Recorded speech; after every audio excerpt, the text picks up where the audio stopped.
Today, I was thinking about the journey of the protagonist. And yeah, I think I will definitely figure out in the next video or two how to put this up on the screen so you can see it and see me. Like I said, it's more important for me to do this than to have production values. But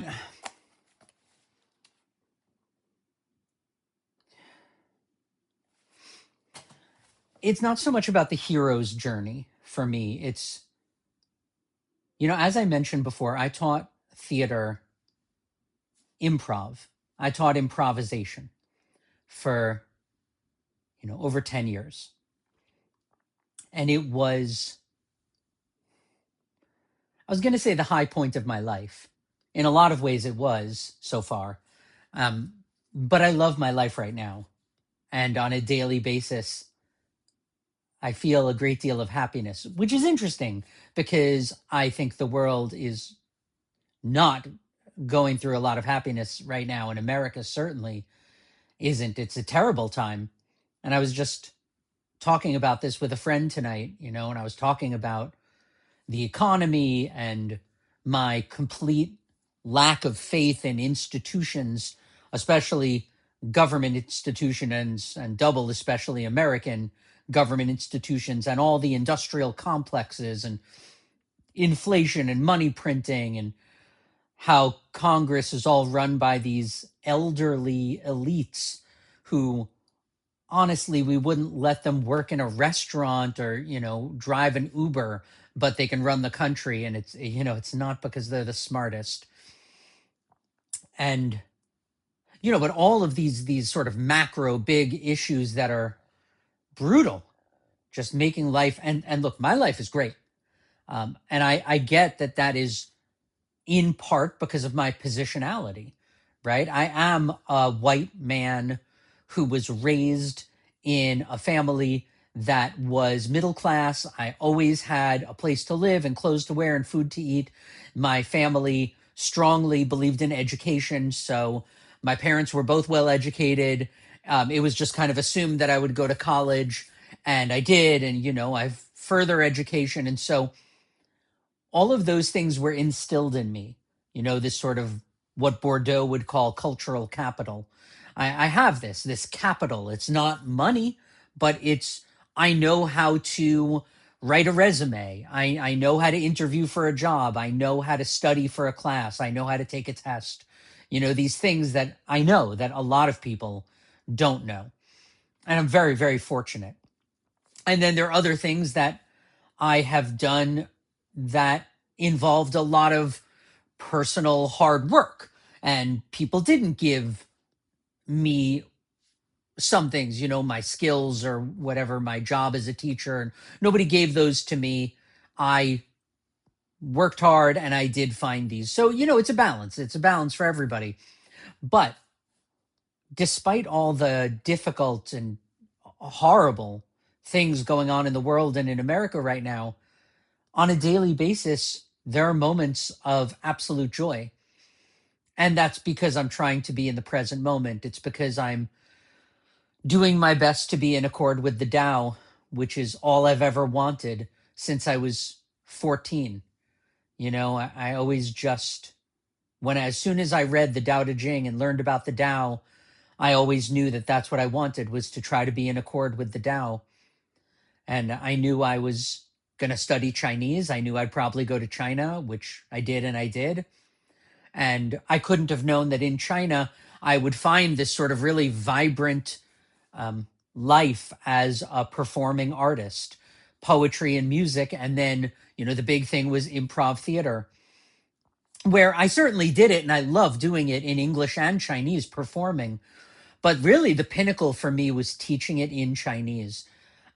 And it wasn't because the language made it harder, although it did. It was the fact in a lot of ways that, China doesn't have this history of, I think I talked about this in a past video, that China doesn't have the history of improvisation being related to comedy. And so when I did improvisation there, it often wasn't People weren't trying to be funny. They didn't know they were supposed to be funny.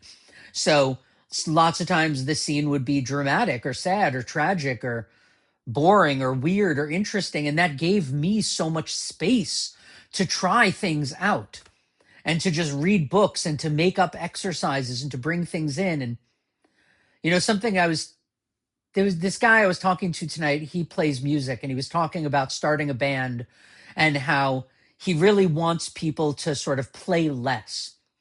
And I was saying that one of the first and biggest lessons that I would teach in improv and teach over and over is that the goal is to not talk. The goal is to not have to talk. That you can be on the side and watch two people or three people having a scene on stage, and there is no reason to jump in unless, I mean, in the Chinese way, I would say, unless the Tao calls for that, unless there's a reason, a good reason, a reason you need to jump in. Other than that, you don't want to jump in. You want to let things unfold organically and naturally.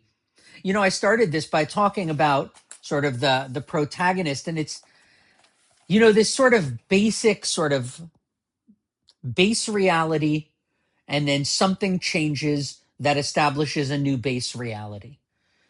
At its most basic level, to me, that's what a scene is. When you get away from any of the formats of, we start a bunch of different scenes and then this happens and this happens, or, there's lots of different structures to an improvisation game. But ultimately, we're talking about, we have a base reality that we've established and it's believable. It can be crazy. Animals could talk. We can all live on clouds. Everybody can have, pink horns. It doesn't matter what the base reality is, but it has to be something that, if that's true, then what else is true? If we all have pink horns, okay, there's no reason to comment on it because we all have that, right? But hats would look different. So if you went to a haberdasher and got a hat, of course, there'd be two holes in the hat like that. You wouldn't even comment on it because that would just be the world you live in. You might talk about it the same way we would talk about going out to buy a baseball cap or a fedora or something. But then something happens.